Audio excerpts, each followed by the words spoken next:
Hàng trăm năm trước, người ta thấy rằng sau khi ra đời có những đứa trẻ tưởng như bình thường lúc đẻ, sau đó mới phát hiện bị chậm phát triển tinh thần, tàn tật, thậm chí là tử vong, bởi vì chúng bị các bệnh di truyền mà không được phát hiện và không được điều trị. Vào những năm 1960, bác sĩ Robert Guthrie đã đi tiên phong trong việc xét nghiệm sàng lọc. Sau khi ra đời của đứa con trai bị chậm phát triển tinh thần, bác sĩ Guthrie đã cố gắng tìm ra một cách không quá đắt để phát hiện ra các bệnh có thể chữa được ở trẻ sơ sinh. Từ đó, công việc của ông đã cứu chữa cho hàng trăm đứa trẻ tưởng chừng như vô vọng, như phenylketonuria, suy giáp trạng, bệnh hồng cầu hình liềm, galactosemia và các bệnh chuyển hóa khác. Cũng như bác sĩ Guthrie, công việc của các bạn có thể phòng tránh được các bệnh chuyển hóa đáng sợ này làm hỏng đứa trẻ. Bằng cách đóng vai trò chính trong xét nghiệm sàng lọc, các bạn sẽ làm một sự chuyển biến mới.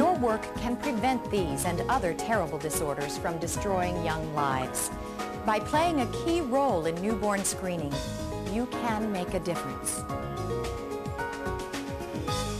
Mỗi khi bạn lấy máu của đứa trẻ để làm xét nghiệm sàng lọc, bạn đã làm tăng phần nào chất lượng cuộc sống cho đứa trẻ, cho gia đình của đứa trẻ. Bởi vì việc lấy máu đó rất quan trọng trong xét nghiệm sàng lọc để có thể phát hiện và điều trị một số bệnh nguy hiểm. That's because your actions, which are critical to newborn screening, make it possible to detect and treat various Mục tiêu của xét nghiệm sàng lọc là phát hiện ra những đứa trẻ mà không được chẩn đoán trên lâm sàng. Với xét nghiệm sàng lọc cho những đứa trẻ mới sinh, chúng ta phát hiện ra các bệnh mà có thể gây ra chậm phát triển tinh thần, nhiễm trùng máu, thậm chí là chết. Đối với những đứa trẻ bị bệnh, chúng ta có những phương pháp điều trị để cho trẻ có một cuộc sống bình thường.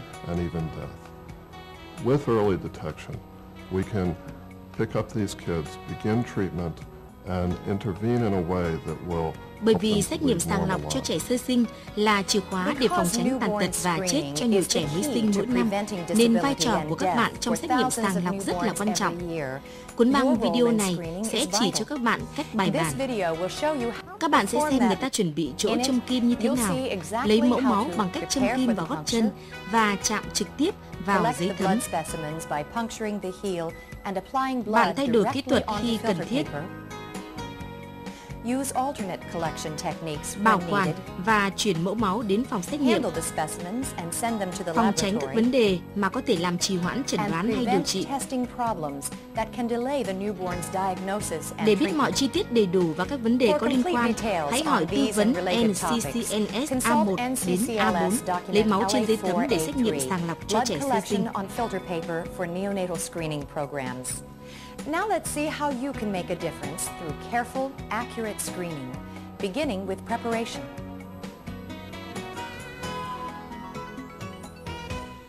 Để chuẩn bị lấy mẫu máu, các bạn cần phải chuẩn bị mọi dụng cụ cần thiết, điền thông tin về đứa trẻ một cách đầy đủ và chính xác, chuẩn bị về bản thân mình và trẻ mới sinh.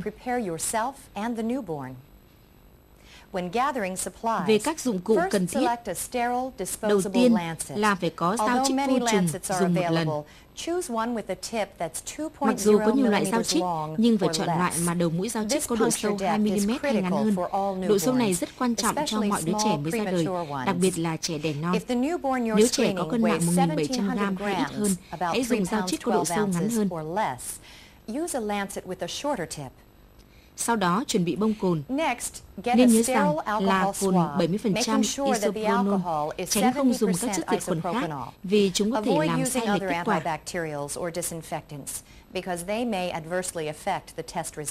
Phải có khăn bông vô trùng, dụng cụ làm ấm gót chân và găng tay không có chất bột.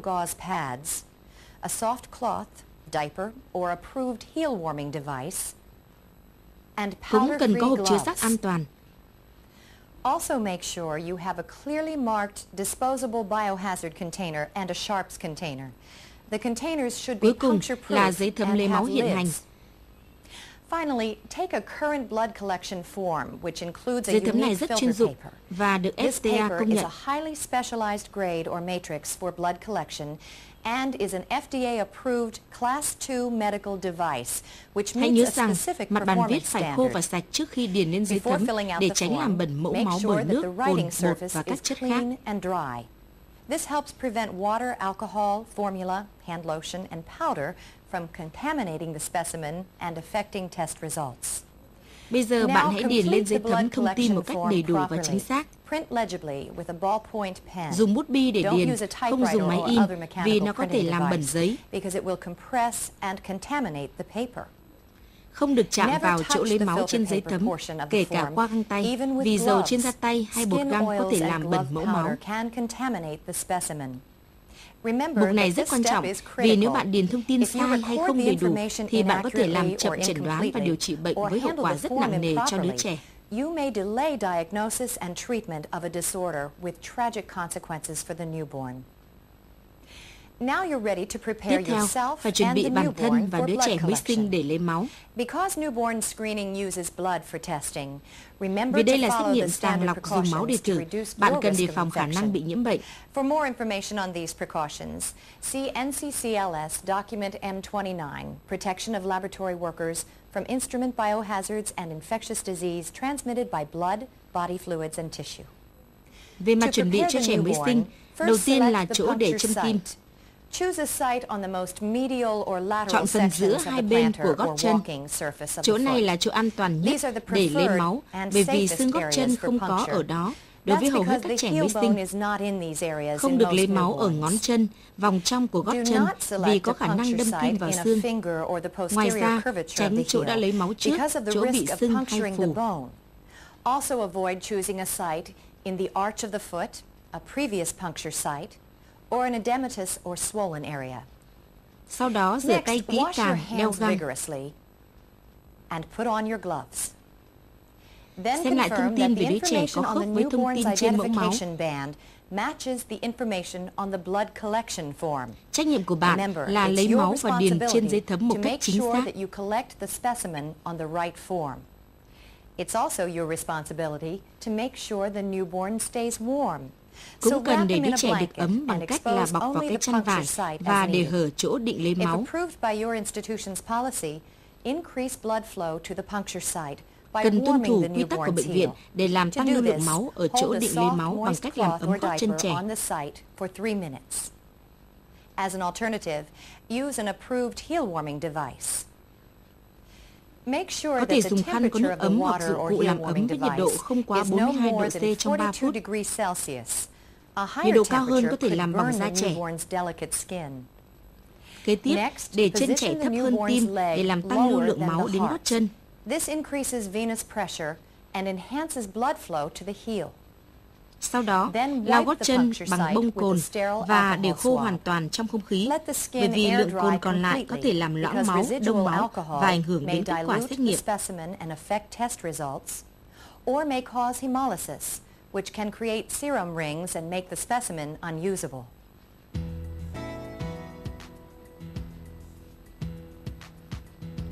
Now Tiếp you're theo là ready phần to châm puncture kim the để lấy máu. skin and collect the blood specimen.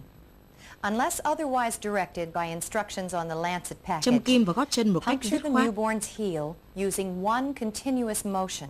Lau giọt máu đầu tiên Gently bằng bông wipe vô off the trùng khô. first drop of blood with a dry, Không dùng giọt sterile máu đầu gauze tiên để pad. thử vì giọt máu Don't đầu use thường this có first dịch drop mô. of blood for testing because it usually contains tissue fluids. Giọt máu thứ hai sẽ hình Then thành. let a second large drop of blood form. Có thể ấn To nhẹ xung enhance quanh this chỗ châm process, kim nhưng gently không được bóp apply vào and chỗ châm release kim. pressure around Vì the làm thế puncture site. có thể gây đông máu But hay don't làm bẩn mẫu squeeze máu or bằng milk dịch the mô. area. These actions can cause hemolysis or contaminate the specimen with tissue fluids. Chạm Now, nhẹ giấy gently thấm touch vào the giọt filter máu. paper to the large drop of blood. Do not Không được ấn press the giấy thấm paper vào against chỗ the châm kim ở puncture gót site chân. or heel. Let the Hãy blood để cho máu soak thấm through hoàn toàn and và completely phủ kín fill vòng the tròn. pre-printed circle.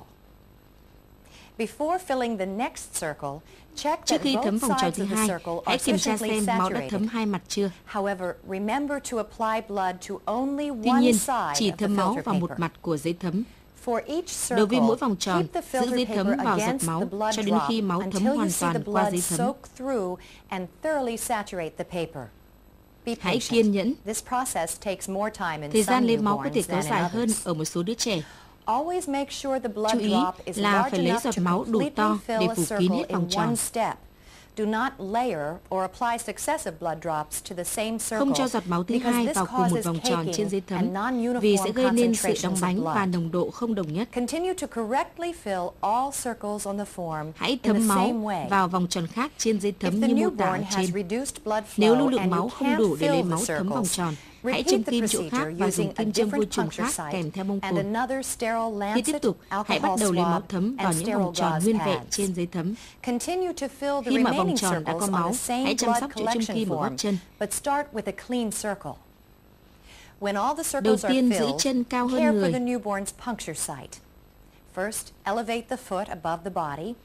Sau đó ấn bông vào chỗ châm kim cho đến khi máu ngừng chảy. Không được ấn các dụng cụ làm ấm vào chỗ châm kim vì có thể làm hại da. Cho kim châm, đồ dùng rồi vào hộp an toàn.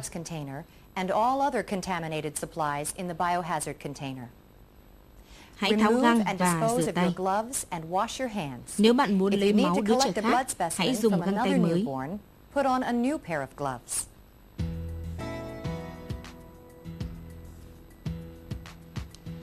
Mặc dù lấy máu gót chân vào giấy thấm là cách được ưa chuộng, còn có những cách thay thế để lấy mẫu máu là tuýp mao mạch và ven lưng bàn tay. Trước khi dùng cách nào để lấy máu đi chăng nữa, hãy kiểm tra nội quy của vùng và bệnh viện. Before using either one, however, check with local regulations, accreditation criteria, and your institution's policy. Lấy máu vào tuýp mao mạch. Chuẩn bị dụng cụ như để lấy máu từ gót chân cùng với tuýp mao mạch vô trùng có tráng heparin mà có thể chứa được 100 microlit. Lấy máu vào mỗi tuýp mao mạch cho mỗi vòng tròn. Ví dụ, như ở trên giấy thấm có 4 vòng tròn, lấy 4 tuýp mao mạch. Sau đó điền những thông tin vào giấy. Chọn và chuẩn bị chỗ châm kim như là lấy máu ở gót chân.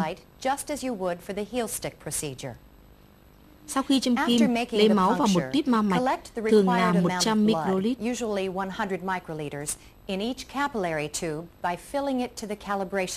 Có thể làm nhanh bằng cách giữ cho tuýp mao mạch gần như nằm ngang với giọt máu.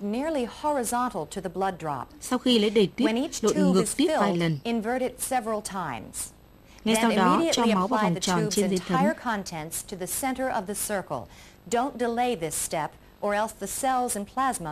Nếu làm chậm thì tế bào và huyết thanh sẽ tách rời nhau. Cho máu vào vòng tròn và để thấm hoàn toàn.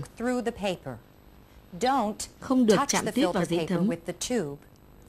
Đối với mỗi vòng tròn chỉ được thấm máu một lần và ở một mặt để tránh sự đóng bánh và làm sai lệch kết quả. For each circle, apply blood only once and to just one side of the filter paper. This prevents caking or spreading, which can alter test results. To collect blood from the dorsal hand vein, simply puncture the vein with a needle and đơn collect giản the là blood châm on kim the vào filter tĩnh mạch paper. và lấy máu vào vòng tròn. When using this technique, however, consider two important points. Khi dùng phương pháp này cần chú ý hai điều. Thứ nhất là tránh dùng cách này nếu trẻ cần tĩnh mạch để điều trị. Thứ hai là nồng độ ở tĩnh mạch khác với nồng độ ở mao mạch. Chương trình sàng lọc phải đánh giá sự chênh lệch này trước khi dùng cách này.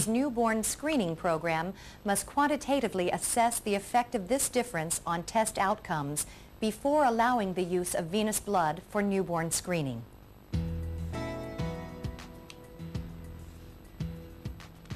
Dù bạn lấy máu bằng cách nào đi chăng nữa, bạn cần phải bảo quản mẫu máu đúng để có kết quả chính xác.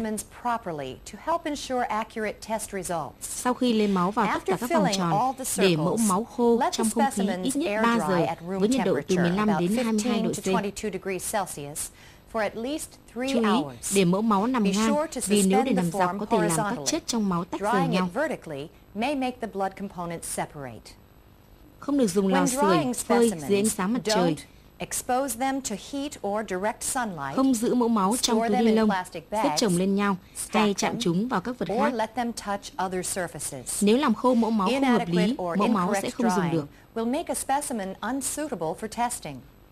Khi mẫu máu đã khô hoàn toàn, cho chúng vào phong bì để gửi đến phòng xét nghiệm. Khi muốn gửi hơn một mẫu máu trong một phong bì, quay mẫu máu 180 độ làm sao cho các mẫu máu không chạm vào nhau. Không để mẫu máu của người này chạm vào mẫu máu của người khác. Nếu dùng giấy thừa có vỏ bọc, đơn giản chỉ cần dính vỏ bọc lại. Kiểm tra lại mọi yêu cầu trong chương trình sàng lọc của bạn. Tránh để mẫu máu nơi quá ẩm, quá nóng hay quá lạnh.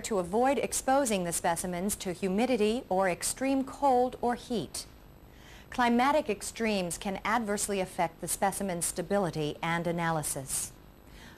Trừ khi chương trình sàng lọc có yêu cầu khác, gửi mẫu máu đến phòng xét nghiệm trong vòng 24 giờ sau khi lấy máu.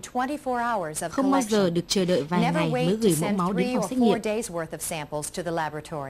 Nếu bạn muốn gửi mẫu máu bằng đường bưu điện, bạn phải tin chắc rằng mẫu máu sẽ đến phòng xét nghiệm trong vài tiếng đồng hồ. Nếu bạn dùng dịch vụ vận chuyển, bạn cần biết lịch từ trước. Nên nhớ rằng thời gian là rất quan trọng. Chậm vận chuyển mẫu máu đồng nghĩa với việc làm chậm chẩn đoán và điều trị bệnh, và hậu quả là rất nặng nề. Phải nhận tất cả kết quả xét nghiệm trong một thời gian nhất định.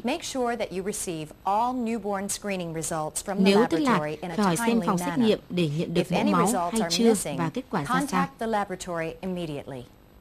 Nếu như phòng xét nghiệm yêu cầu lấy lại mẫu máu của trẻ nào đó, lấy lại mẫu máu càng nhanh càng tốt. Hãy tư vấn chương trình sàng lọc về vấn đề theo dõi các mẫu máu không hợp lệ, kết quả dương tính hay bất thường. Consult your local or regional newborn screening program for guidance on what to do about follow-up or unsuitable specimens and positive or abnormal results.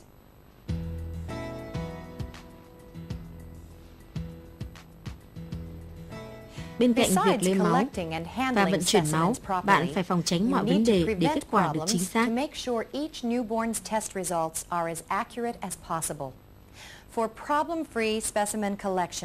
Lưu ý một số điểm sau.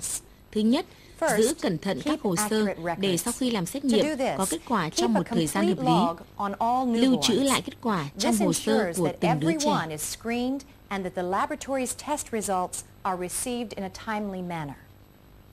Also, document the screening test results in each newborn's medical record. Second, thứ hai, lưu trữ giấy thấm mẫu máu một cách hợp lý bằng cách đặt chúng lên giá, bởi vì giấy thấm máu này có tính chất lượng cao, đảm bảo để thấm máu. Giấy làm không pha trộn thêm các chất khác để đảm bảo kết quả tin cậy. Tránh không đè giấy thấm với các vật khác. Có thể bảo quản giấy thấm máu trong 2 năm nếu bảo quản đúng cách. Proper storage of the forms prevents filter paper compression, which may alter its performance. When properly stored, forms are stable for up to 2 years. Thứ ba, tránh các vấn đề trong khi lấy máu. Which can lead to unsuitable specimens. Here are a few common problems and ways to avoid them. Đầu tiên là cồn có thể làm bẩn mẫu máu. Để tránh điều này, phải để ra khô hoàn toàn trong không khí. Vấn đề thứ hai là dịch mô cũng dễ làm bẩn mẫu máu, nên chúng ta không được vắt hay nặn các chỗ lấy máu. Có các vấn đề xảy ra quanh việc cào rách giấy thấm. Để tránh điều này không chạm vào giấy thấm. Lấy quá ít máu cũng là một vấn đề. Nếu như vậy, lấy giấy thấm ra chỉ khi nào giấy thấm được ngấm máu hoàn toàn. Ngược lại, quá nhiều máu cũng là một vấn đề. Để tránh điều này, không được lấy quá nhiều máu và không thấm máu vào hai mặt của giấy thấm.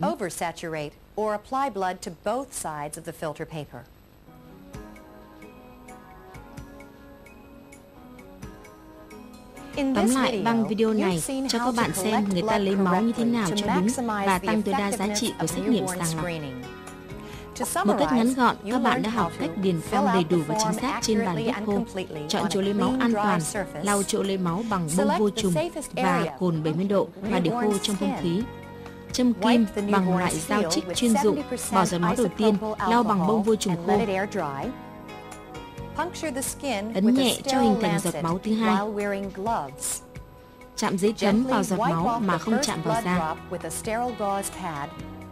thấm mỗi vòng tròn bằng một giọt máu để máu khô hoàn toàn trong không khí. Touch the printed side of the filter paper to the blood drop without touching the skin. Carefully fill each circle with a single application of blood to create a valid specimen. Cho mẫu máu vào phong bì rồi chuyển đến phòng xét nghiệm trong vòng 24 giờ kể từ khi lấy máu.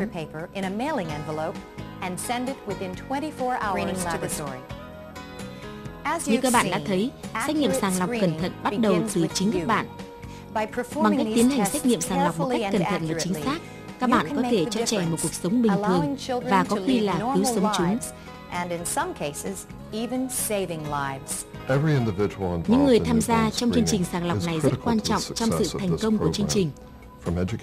Bằng cách giáo dục gia đình, hướng dẫn, điền form, lấy máu, đảm bảo vận chuyển mẫu máu đến phòng xét nghiệm, những điều này có thể bảo vệ tương lai của trẻ.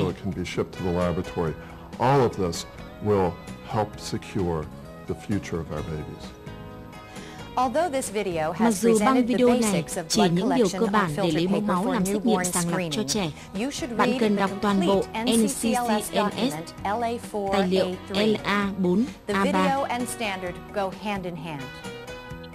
This program was produced by NCCLS, an organization dedicated to improving the quality of medical testing and healthcare through voluntary consensus, standardization, communication, and education.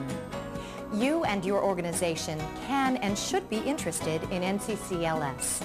For more information about NCCLS and its standards, call 610-688-0100 or visit the NCCLS website at www.nccls.org.